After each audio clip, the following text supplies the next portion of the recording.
Hello అందరికీ, welcome to Lasya అభిరుచులు. పిల్లల నుండి పెద్దవాళ్ళ వరకు ఎంతో బాగా ఇష్టపడే, అలాగే లంచ్ బాక్స్లోకి అయితే 10 నిమిషాల్లో రెడీ చేసే, చద్దన్నం మిగిలిపోయినా కానీ బ్యాచులర్స్ అయితే ఈజీగా ప్రిపేర్ చేసే ఈ ఎగ్ ఫ్రైడ్ రైస్ని నేను చూపెట్టిన విధానంలో చేశారంటే 10 నిమిషాల్లో మీ ఫ్రైడ్ రైస్ రెడీ అయిపోతుంది. టేస్ట్ అయితే చాలా బాగుంటుంది. సింపుల్ అండ్ ఈజీగా ఈ కారం ఎగ్ ఫ్రైడ్ రైస్ని ఎలా చేయాలో తెలుసుకోవాలంటే ముందుగా నా ఛానల్ని సబ్స్క్రైబ్ చేసుకోండి. అలాగే పక్కనే ఉన్న బెల్ ఐకాన్ని కూడా క్లిక్ చేయండి. ఆల్ మీద క్లిక్ చేశారంటే నేను చేసే ఏ రెసిపీ అయినా ముందుగా మీకే నోటిఫికేషన్ వస్తుంది. ఈ ఫ్రైడ్ రైస్ కోసం నేను అన్నాన్ని ముందుగానే ఉడికించి ఇలా పొడి పొడిగా చేసుకొని పక్కన పెట్టుకున్నాను. ఇవి ఫ్రైడ్ రైస్కి కావాల్సిన ఇంగ్రీడియంట్స్. చాలా తక్కువ ఇంగ్రీడియంట్స్ పడతాయి. ఇప్పుడు స్టవ్ మీద ఒక వెడల్పాటు బాండిని లేదా కడాయిని పెట్టుకోవాలి. ఇందులోకి 3 టేబుల్ స్పూన్ల ఆయిల్ వేసుకోవాలి. నేను తీసుకున్న రైస్ అయితే ఒక గ్లాస్ రైస్ని ఉడికించి తీసుకున్నాను. దానికి 3 టేబుల్ స్పూన్ల ఆయిల్ అయితే కరెక్ట్గా సరిపోతుంది. మీకు కొంచెం ఘాటుగా ఉండాలంటే మసాలాలు కాస్త ఎక్కువ వేసుకున్నా సరే, నేనైతే లైట్గా వేసుకుంటున్నాను. సాజీర లవంగాలు వేసుకున్నాను అంతే. అలాగే ఇప్పుడు ఇందులోకి పచ్చిమిర్చి, ఉల్లిపాయలు కూడా వేసి బాగా ఫ్రై చేసుకోవాలి. ఉల్లిపాయలు కాస్త కలర్ మారిన తర్వాత ఇందులోకి కరివేపాకు 2 రెమ్మల వరకు వేసుకోవాలి. అలాగే సన్నగా కట్ చేసిన టమాటా ముక్కలు కూడా వేసుకొని బాగా ఫ్రై చేసుకోవాలి.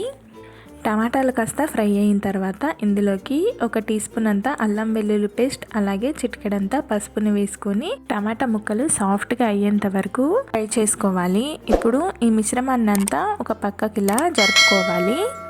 ఇదంతా ఇలా పక్కకు జరుపుకున్న తర్వాత మీకు ఆయిల్ తక్కువగా అనిపిస్తే 1 టీ స్పూన్ వరకు ఆయిల్ని వేసుకోవచ్చు. ఇప్పుడు నేను ఇదే ఆయిల్లో ఎగ్ని వేస్తున్నాను. నేనైతే ఈ ఫ్రైడ్ రైస్ కోసం 3 గుడ్లని తీసుకుంటున్నాను. మీకు కాస్త పీసెస్ ఎక్కువగా కావాలనిపిస్తే మీరు ఎక్కువ కూడా తీసుకోవచ్చు. ఇదే ఆయిల్లో నేను ఇలా బాయిల్ చేసుకుంటున్నాను. ఇలా గుడ్లని వేసుకున్న తర్వాత దీనిపైన కొద్దిగా కారం, గరం మసాలా, ఉప్పుని కూడా వేసి మూత పెట్టేసుకోండి. 2 నిమిషాల తర్వాత ఎగ్ అనేది చక్కగా బాయిల్ అవుతుంది. ఇప్పుడు వీటిని చిన్న చిన్న పీసెస్గా కట్ చేసుకోవాలి.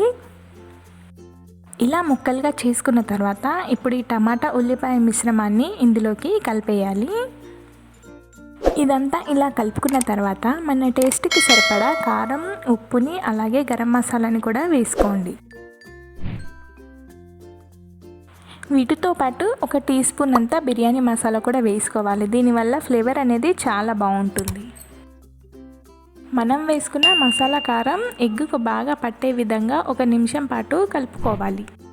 అంతా కలుపుకున్న తర్వాత ఇప్పుడు కొద్దిగా కొత్తిమీర వేసుకొని కూడా కలుపుకొని ఇప్పుడు మనం ఉడికించిన అన్నాన్ని వేసుకొని అన్నానికి బాగా పట్టే విధంగా కలుపుకోవాలి.